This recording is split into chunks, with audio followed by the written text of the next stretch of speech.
আসসালামু আলাইকুম। কেমন আছেন সবাই? আশা করি ভালো। আজকে আমি পালং শাক ভাজি করে দেখাচ্ছি। শাক ভাজি কিন্তু সবাই করতে পারে, কিন্তু কালারটা কিন্তু অনেক সময় নষ্ট হয়ে যায়। কিন্তু মাশাআল্লাহ আপনারা দেখতে পাচ্ছেন আমার শাকের কালারটা কিন্তু একদম সবুজ আছে। আপনারা যদি আমার মতো সবকিছু ফলো করেন তাহলে কিন্তু আপনারাও খুব সুন্দরভাবে সহজভাবে কিন্তু ভাজিটা করতে পারবেন এবং কালারটা নষ্ট হবে না। আমি প্যান দিয়ে পরিমাণ মতো তেল দিয়ে রসুন কুচি আর পেঁয়াজ কুচি দিয়ে দিলাম। আমি যেহেতু আজকে এক আঁটি শাক ভাজি করছি, পালং শাক।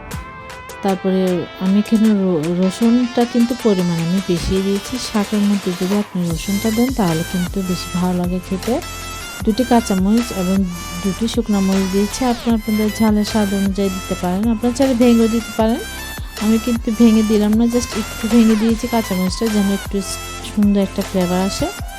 আমি কিন্তু এটা ভেজে নিব, রসুনটাও পেঁয়াজটা একটু হালকা করে কালার আসা, কারণ খুব সুন্দর একটা ভাজা ফ্লেভার আসবে। তারপর আমি শাকটা দিয়ে দিচ্ছি। আমি এটা কিন্তু ভালোভাবে ক্লিন করে কেটে নিয়েছি। দেখুন আমি কিন্তু এটা গোটা ধুয়ে তারপর কেটে নিয়েছি, যেন শাকের যে একটি পুষ্টিগুণ থাকে সেটা যেন বজায় থাকে। দিয়ে আমি এবার ঢাকনা দিয়ে দিব। আমি কিন্তু খুব সহজভাবে সিম্পলভাবে শাকটা ভাজি করি, কিন্তু খেতে খুবই ভালো লাগে, খুবই অসাধারণ হয়। আর পালং শাক কিন্তু এই শীতের সিজনে অ্যাভেলেবেল পাওয়া যায়, তাই এটা অবশ্যই আপনারা একবার ট্রাই করবেন। কালারটা কিন্তু একদম অটুট থাকে।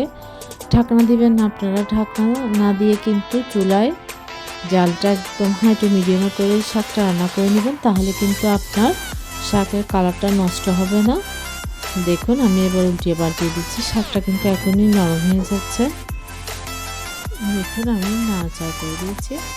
শাকটা যেহেতু ফ্রেশ ছিল, টাটকা, দেখুন কতটা পরিমাণ পানি বের হয়েছে।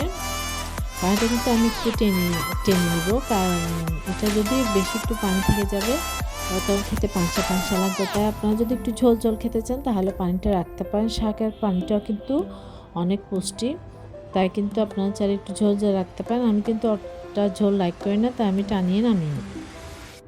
দেখুন নামিয়ে নিয়েছি। আশা করছি আপনাদের ভালো লাগবে। ভালো লাগলে ট্রাই করবেন। আল্লাহ হাফেজ।